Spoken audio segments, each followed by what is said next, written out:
firman Tuhan mengatakan, maka menyesallah Tuhan menjadikan manusia. Saudara-saudara, waktu saya baca ayat itu, saya terdiam di depan kelas, saudara. Saya cuma bisa diam sambil saya bingung, saudara, saya harus ngomong apa. Masa saya bilang, maka menyesallah Tuhan, maka Tuhan pun menyesal menciptakan saya dan Anda semua, kan begitu. Termasuk ibu guru pun Tuhan menyesal.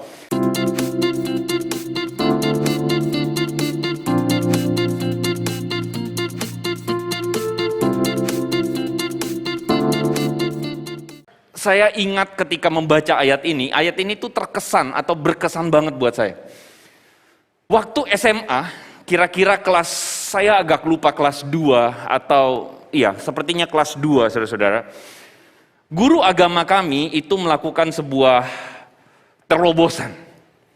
Tes yang dilakukan itu adalah kami semua ambil undian ayat, lalu kemudian dari ayat tersebut kami diminta untuk memberikan semacam sharing atau refleksi di depan kelas.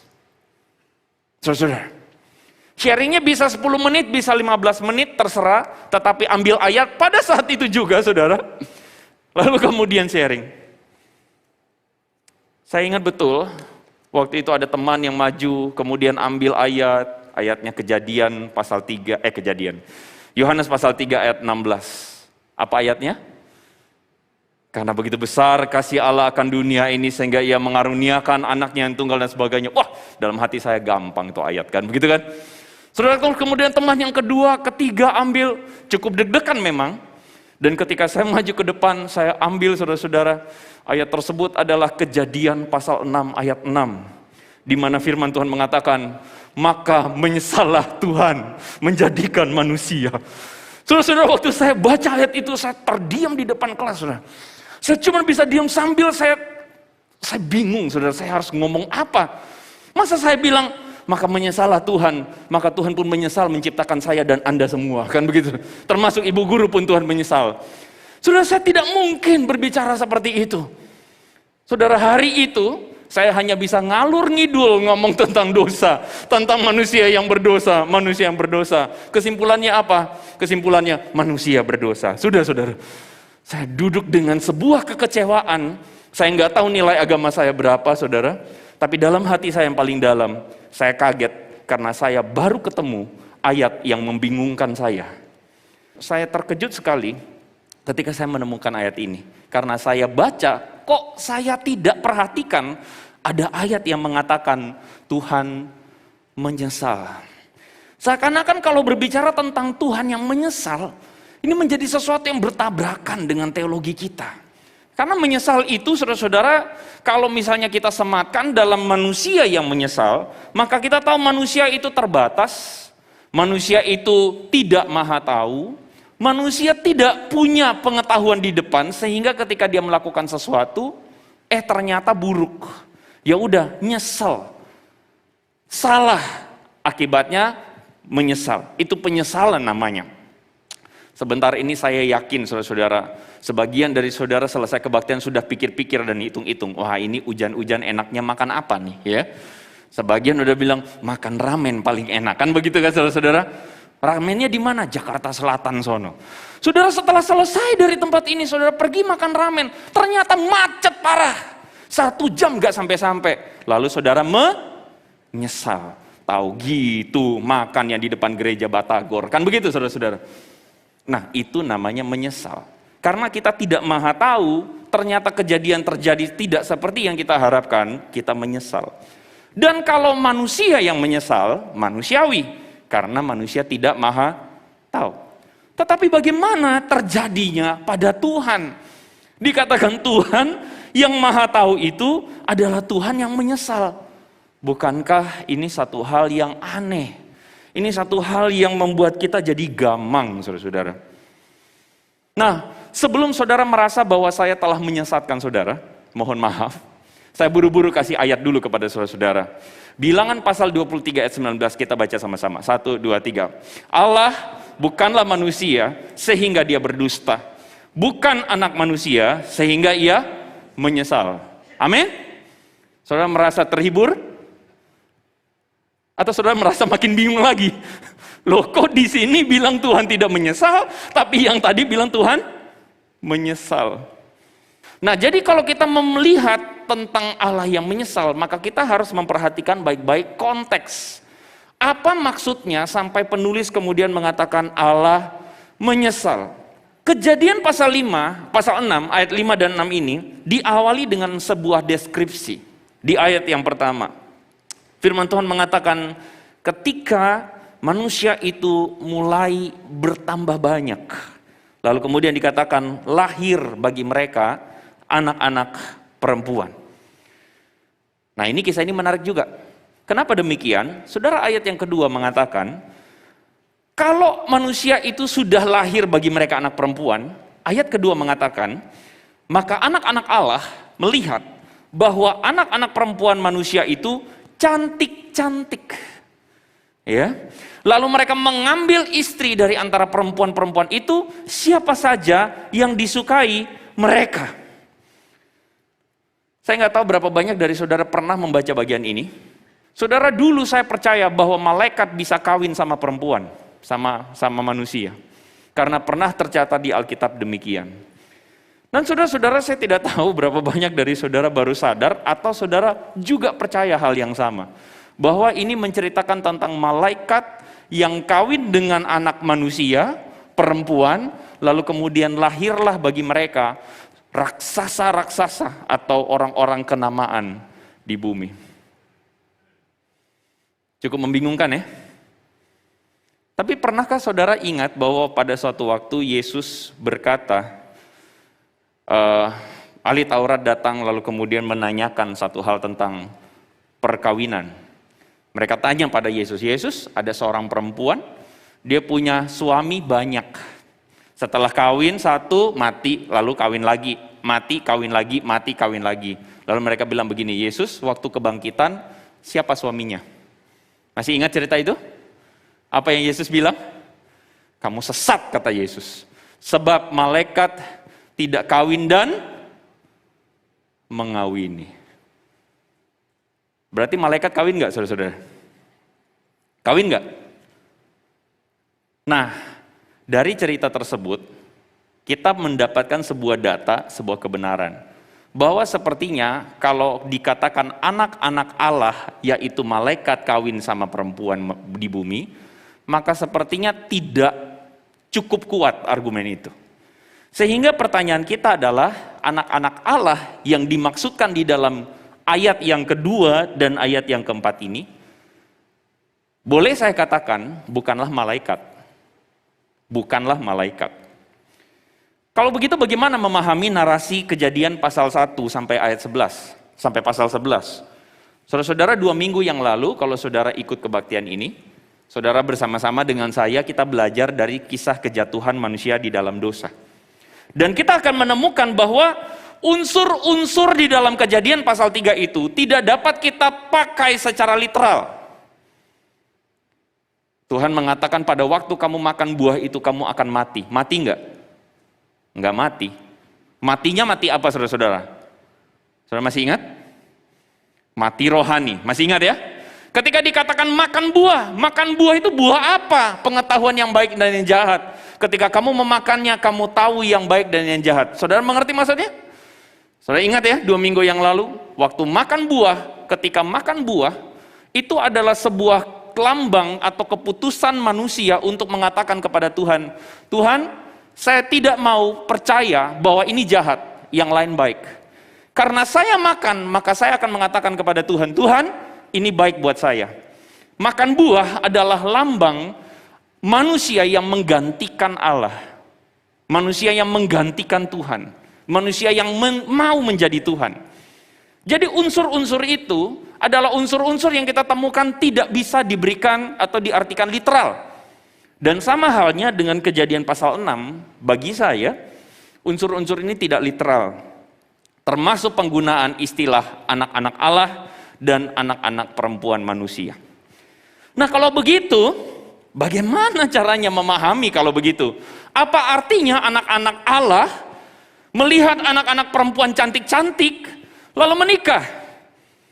Saya ngomong begini, saya jadi ingat saudara-saudara dalam cerita setan-setanan saudara-saudara, di mana ada film yang mengatakan bahwa ada orang diperkosa oleh iblis. Lalu lahirlah anak setan katanya saudara-saudara ya. Nah memang kita tuh lebih suka cerita yang begitu-begitu saudara-saudara ya.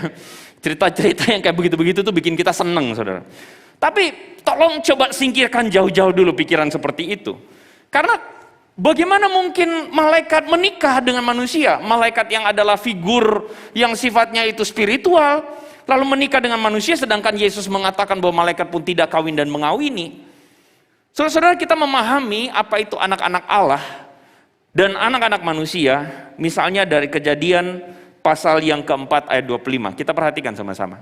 Kejadian pasal 4 ayat 25.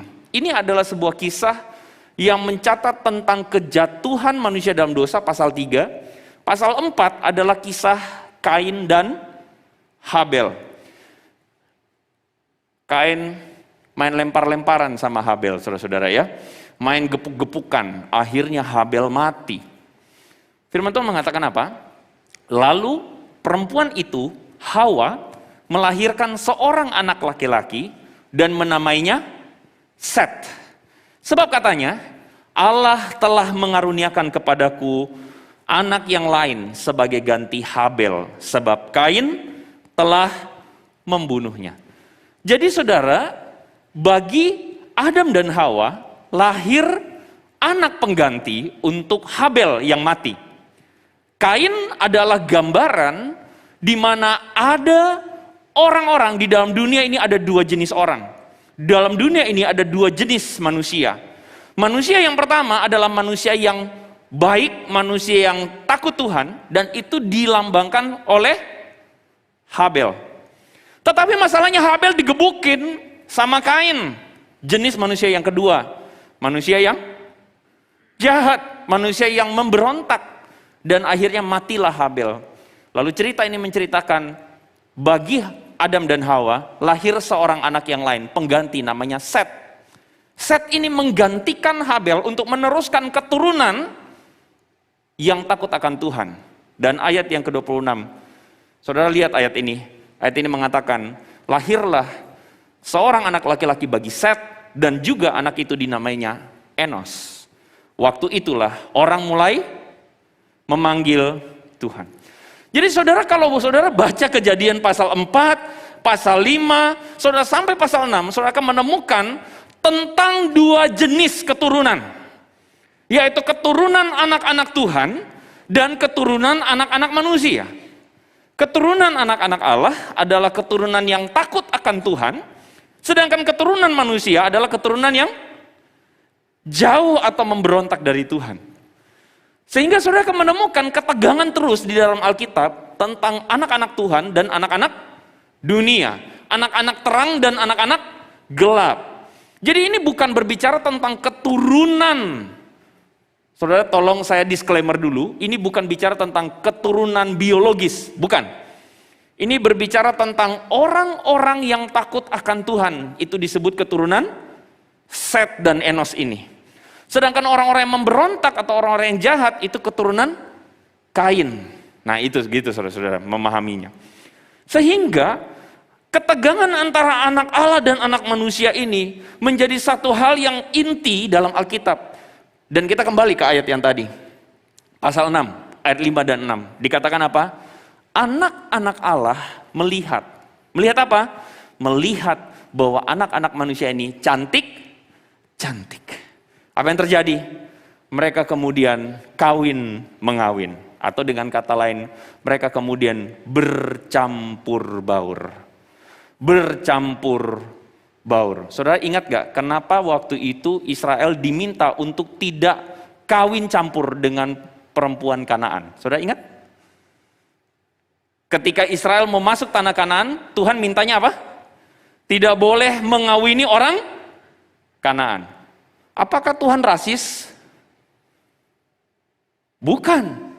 Karena Tuhan tidak mau budaya Kanaan campur baur dengan budaya Israel. Tuhan tidak mau anak-anak Tuhan mengikuti kebudayaan orang-orang Kanaan yang jahat. Kalau saudara tahu, di Kanaan itu ada sebuah dewa namanya Dewa Molok. Dewa Molok itu adalah sebuah dewa yang bentuknya itu kepala kerbau, saudara-saudara. Kepala kerbau, dan di bawah patung tersebut itu adalah perapian.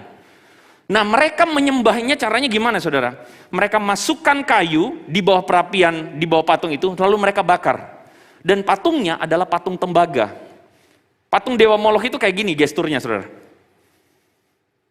Jadi ada tangan, bahannya tembaga, dan patungnya seperti ini. Dan saudara tahu, apa yang ditaruh di tangan itu? Bayi manusia. Jadi selagi patung itu terbakar panas merah, orang menaruh bayi di atas patung tersebut. Dan itulah cara penyembahan orang Kanaan. Mereka mengorbankan anak laki-laki dan perempuan. Makanya saudara kan dapat di mana Alkitab mengatakan, jangan kamu mengorbankan anak laki-laki dan perempuan seperti yang dilakukan oleh bangsa-bangsa sekelilingmu. Saudara ingat itu? Jadi ada kepentingan untuk supaya orang Israel tidak bercampur baur kebudayaannya dengan kebudayaan yang jahat. Saudara ingat Salomo? Raja Salomo? Raja yang luar biasa berhikmat.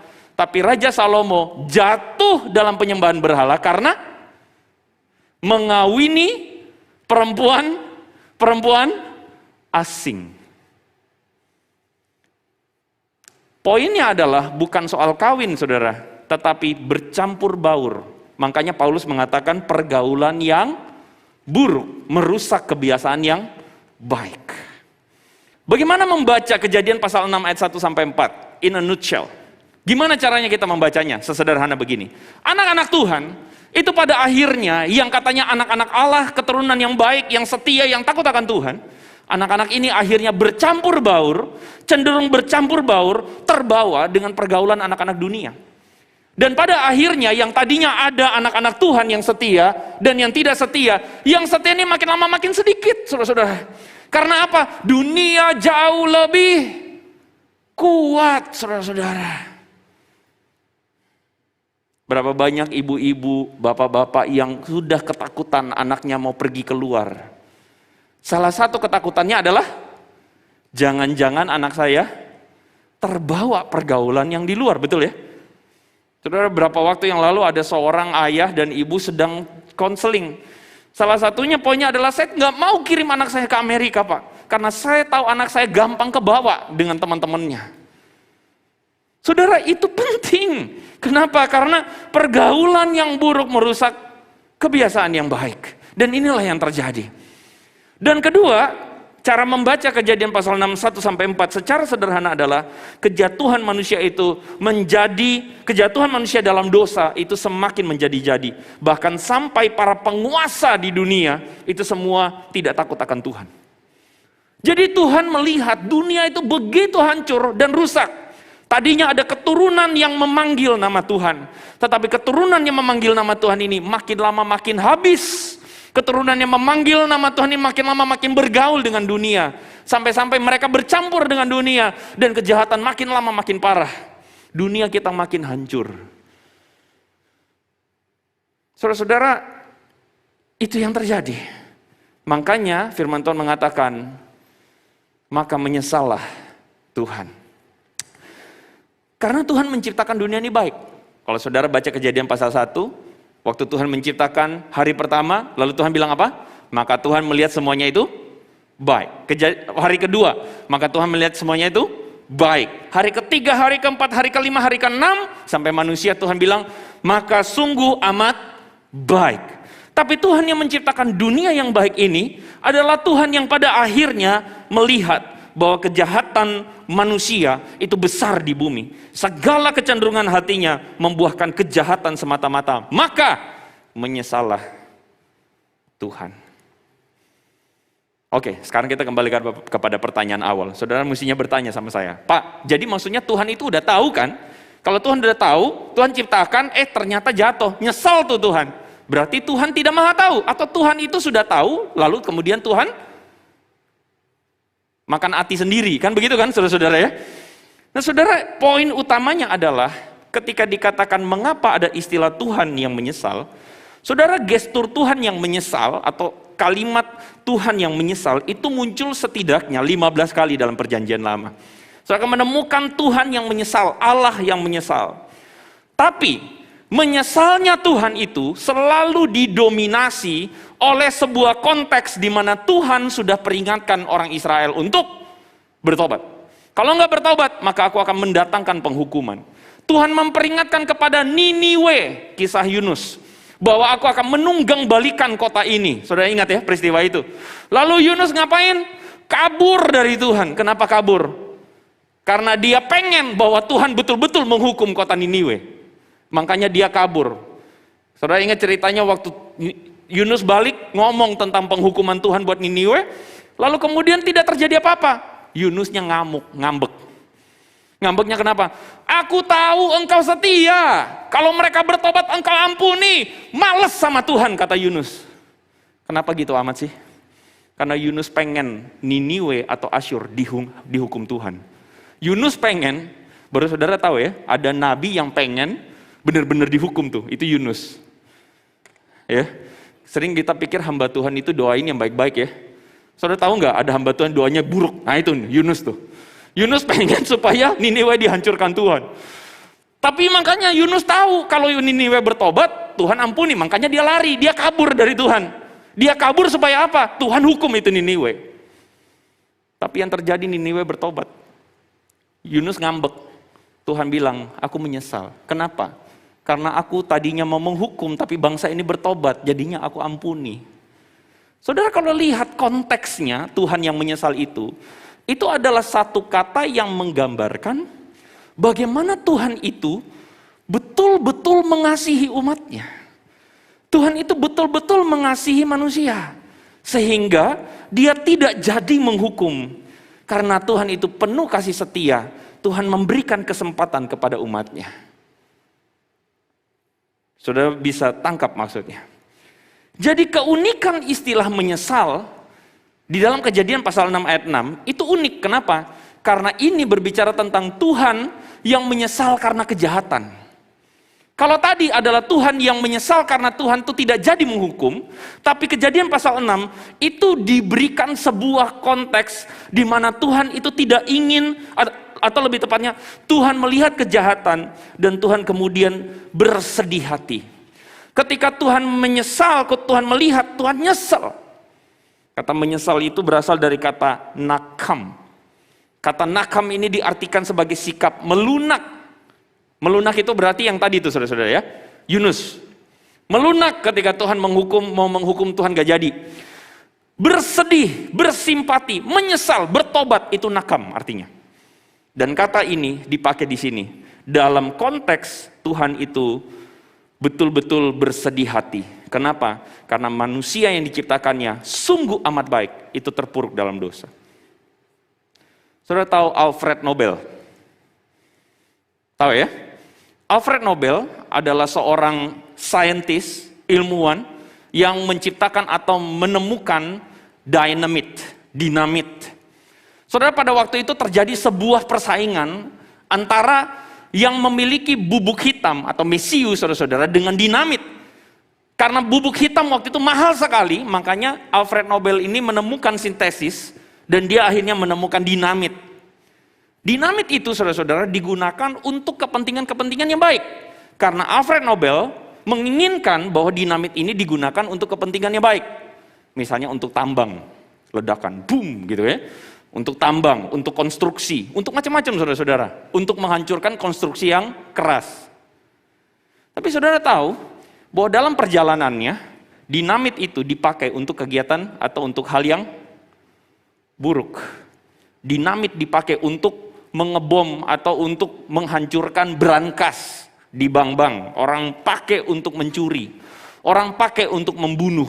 Orang pakai dinamit itu untuk merusak. Apa yang terjadi dengan Alfred Nobel? Kalau saudara baca, dia mengatakan begini, saya menyesal menciptakan dinamit.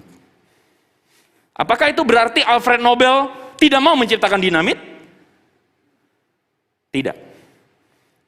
Dia ciptakan dinamit, dan dinamit itu dipergunakan untuk hal yang baik. Tapi ketika dinamit itu keluar dari kehendaknya, keluar dari tujuan baiknya, maka apa yang terjadi dengan dia? Dia menyesal. Menyesal di sini berarti dia bersedih. Dia menyayangkan kenapa yang baik menjadi buruk. Saudara-saudara, cerita itu menggambarkan kepada kita Tuhan menyesal. Nah, cuman begini. Bagaimana jika sikap Tuhan ketika dikatakan, ketika dilihat Tuhan, kejahatan manusia besar di bumi dan segala kecenderungan hatinya membuahkan kejahatan, maka Tuhan masa bodoh. Saya bisa bayangkan nggak? Ketika dilihat kecenderungan manusia yang begitu jahat, maka Tuhan bodoh amat. Saudara bisa membayangkan itu? Saya mengajak saudara memikirkan, apa jadinya kalau Tuhan kita adalah Tuhan yang bodoh amat? Ketika manusia jahat, ketika manusia tersesat, ketika manusia jatuh dalam dosa, benar-benar terpuruk dalam dosa, maka dikatakan Tuhan bodoh amat sambil nonton Netflix di sorga. Saudara-saudara, belakangan ini lagi seru kisah tentang 3 pasangan ini. Saudara, 3 foto atau 3 pasang di depan ini adalah 3 pasang yang belakangan ini sedang ramai dibicarakan. Karena ketiganya, laki-lakinya semua selingkuh, saudara-saudara ya. Mereka public figure, yang sebelah kiri adalah Reza Arab dan Wendy ya. Bukan Wendy Cagur ya. Wendy Walters. Yang di tengah adalah idola para emak-emak, Lesti Kejora dan wah, update ya. Update. Dan yang terakhir adalah Regida Tau dan Ayu Dewi, bukan Ayu Ting Ting, Ayu Dewi ya. Makanya saudara-saudara di media sosial hari ini lagi beramai-ramai mengatakan, para kaum wanita mengatakan semua pria inisial R sama saja gitu. Karena yang satu Reza Arab, yang satu ini Rizky Bilar, yang satu Regida Tau. Ada yang namanya R di sini? Coba pegang suaminya, istrinya pegang suaminya, bilang, aku percaya kamu setia dalam Tuhan. Yang jomblo, yang R, segera bilang sama gebetannya, tenang, aku tidak seperti mereka ya. Saudara-saudara, sedang ramai bagaimana orang-orang jadi insecure, atau yang cewek-cewek semua lagi insecure. Kenapa? Karena didapati kisah orang-orang selingkuh. Sebenarnya mulai dari Adam Levine dulu. Tahu ya Adam Levine ya? Grup Moron 5 itu ya. Ampun. Dari Adam Levine, lalu kemudian masuk ke Reza Arab, langsung semua kena semua ini. Semua sedang kebongkar. Saudara, saya jadi pikir ya. Saya bukan lagi mau ngomong laki-laki berinisial R, bukan. Tapi saya lagi mau ngomong gini. Saudara, apa jadinya kalau para perempuan atau istri-istri mereka ini bersikap bodoh amat? Kalau saudara lihat mereka semua terguncang loh. Semua nangis, semua sedih. Semua sampai betul-betul mengalami apa yang namanya ya saudara-saudara, betul-betul terguncang, kasihan saudara-saudara. Tapi saya jadi pikir, bagaimana jika perempuan-perempuan ini mereka bersikap bodoh amat? Tentu gak nyambung. Dan kalau mereka bersikap bodoh amat, itu berarti menunjukkan bahwa mereka gak peduli dan tiada kasih di sana. Kalau sampai bodoh amat, itu berarti tiada kasih, tiada kepedulian. Dan tahukah saudara, kenapa sampai Tuhan harus disebut sebagai Tuhan yang menyesal? Karena Tuhan mengasihi kita. Karena celakalah kita kalau sampai betul-betul Tuhan tuh bodoh amat sama kita. Karena dia penuh kebenaran, tapi manusia memilih dosa. Karena Tuhan juga adalah Tuhan yang kasih, maka dia harus menyesal. Dia harus bersedih dan dia harus bertindak untuk itu. Karena dia mengasihi kita manusia, dia bukan bodoh amat. Kalau dia bodoh amat, manusia jatuh dalam dosa, go ahead, biarin aja. Tapi Tuhan karena mengasihi kita, dia peduli dengan kita, makanya dia betul-betul harus bertindak. Jadi, saya sudah mau selesai. Kalau saya udah ngomong selesai langsung terang semua ya. Haleluya, akhirnya mau selesai. Saudara-saudara, berbahagialah kita jika kita masih ditegur Tuhan. Berbahagialah kita hari ini saudara-saudara kalau kita masih ditegur Tuhan. Berbahagialah kita kalau hari ini Tuhan masih peduli dengan kita. Tuhan masih care, Tuhan masih mau tahu dengan kita. Berbahagialah hari ini jika Anda merasa bahwa akhir-akhir ini Tuhan sedang menegur saya. Berbahagialah kita kalau hari ini Anda sedang ketemu dengan jalan yang bukan jalan tol dalam hidup Anda. Tuhan sedang menegur kita, Tuhan sedang membentuk kita karena Dia peduli. Karena Dia tidak akan membiarkan kita terus-menerus berada dalam kesalahan, berjalan dalam kesalahan, saudara-saudara. Celakalah jika Tuhan memilih untuk diam. Saudara, saya kasih kepada saudara ayat Roma pasal 1, ayat 21, 24, 26. Konteksnya adalah Paulus sedang bilang, murka Tuhan kepada orang-orang yang menolak Dia. Tuhan gak pernah paksa kita, Tuhan gak pernah paksa kita untuk taat. Ingat itu baik-baik. Tuhan tidak pernah paksa kita untuk baca Alkitab. Tuhan tidak pernah paksa kita untuk pelayanan. Tuhan tidak pernah paksa kita. Semua kembali kepada keputusan kita. Tuhan tidak pernah paksa kita untuk takut akan Dia, gak pernah. Dia adalah Allah yang fair. Dan kepada orang-orang yang memilih menolak Dia, firman Tuhan mengatakan, sebab sekalipun mereka mengenal Allah, lebih tepatnya mereka tahu Tuhan, tapi mereka tidak memuliakan Dia sebagai Allah atau mengucap syukur kepadanya. Sebaliknya, pikiran mereka sia-sia, hati mereka bodoh. Ayat 24, saudara perhatikan. Karena itu, Allah menyerahkan mereka kepada keinginan hati mereka. Ayat 26, karena itu Allah menyerahkan mereka kepada hawa nafsu. Itulah sebabnya kenapa saya katakan, celakalah kita kalau sampai Tuhan memilih untuk menyerahkan kita kepada hawa nafsu kita. Menurut saudara, siapakah yang sebenarnya patut dikasihani? Siapa? Yang khotbah, Pak? Bukan. Menurut saudara, siapakah yang patut dikasihani? Kebanyakan kita kasihan sama istrinya. Saya setuju. Menurut saya istrinya menderita. Saya setuju. Tapi menurut saya, mereka-mereka yang pria-pria ini, mereka pun sebenarnya patut dikasihani. Tahu nggak kenapa?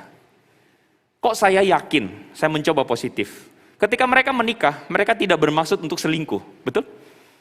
Harusnya kalau normal itu orang, ketika dia menikah tidak dengan tujuan untuk selingkuh. Tidak dengan tujuan untuk berbuat curang. Tapi kenapa mereka berbuat curang? Kenapa mereka selingkuh? Bahkan salah satu diantaranya Reza Arab mengatakan, saya ini broken home. Papa saya meninggalkan mama saya. Dia benci sama papanya. Tapi saudara tahu apa yang terjadi? Dia melakukan apa yang sama dengan papanya. Kenapa? Saya yakin jauh dalam dirinya, dalam hatinya, dia sedang menangisi dirinya sendiri.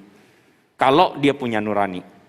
Saya yakin pria-pria inilah yang patut paling dikasihani. Karena mereka sedang menghidupi kematian. Karena mereka tidak bisa lepas dari sikap serong. Mereka tidak bisa lepas dari ketidaksetiaan. Mereka tidak bisa lepas karena kejahatan, ketidaksetiaan, selingkuh dan sebagainya itu mengikat mereka sedemikian rupa sampai mereka nggak bisa lepas. Siapa yang patut paling dikasihani? Sebenarnya mereka. Jadi hari ini, saudara, kalau saudara merasa bahwa saudara baik-baik saja ketika saudara tetap berbuat dosa, saudara baik-baik saja ketika saudara tetap memberontak, tetap melakukan serong, tetap melakukan kecurangan, dan saudara merasa baik-baik saja, dengan rendah hati saya ingin katakan, saudara patut mengasihani diri sendiri. Saudara patut, kita patut untuk bersedih dengan keadaan kita. Pertanyaan untuk menutup khotbah ini. Menyesalkah Tuhan kalau begitu dengan hidup kita hari ini? Mari kita sama-sama coba refleks dalam diri kita. Menyesalkah Tuhan dengan hidup saya akhir-akhir ini? Sebagai seorang suami, sebagai seorang istri, sebagai seorang ayah, seorang ibu, seorang anak, seorang pelajar, seorang mahasiswa, seorang pengurus gereja, aktivis, pelayanan. Menyesalkah Tuhan dengan hidup saya akhir-akhir ini?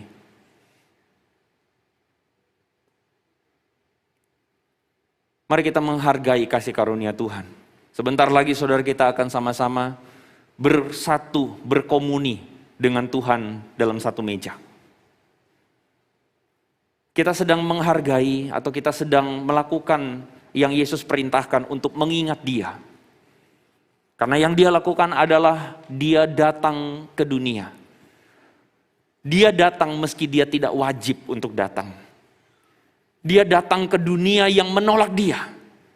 Dia datang ke dunia yang mengabaikan Dia. Bahkan Dia datang kepada dunia yang kemudian menyalibkan Dia. Tapi Dia tetap datang karena Dia peduli padamu dan padaku. Dia mengorbankan nyawanya, mencurahkan darahnya karena Dia peduli padamu dan padaku. Supaya kita kembali kepadanya. Mari kita berdoa, saudara-saudara. Kami berterima kasih untuk firman yang telah kami dengarkan. Dan tolonglah kami Tuhan, supaya kami menghargai kasih karunia-Mu. Kami merendahkan diri sekali lagi di hadapan-Mu. Terima kasih karena Engkau masih peduli dengan kami. Engkau mengasihi kami. Dalam nama Yesus kami berdoa. Sama-sama katakan, amin. Tuhan berkati.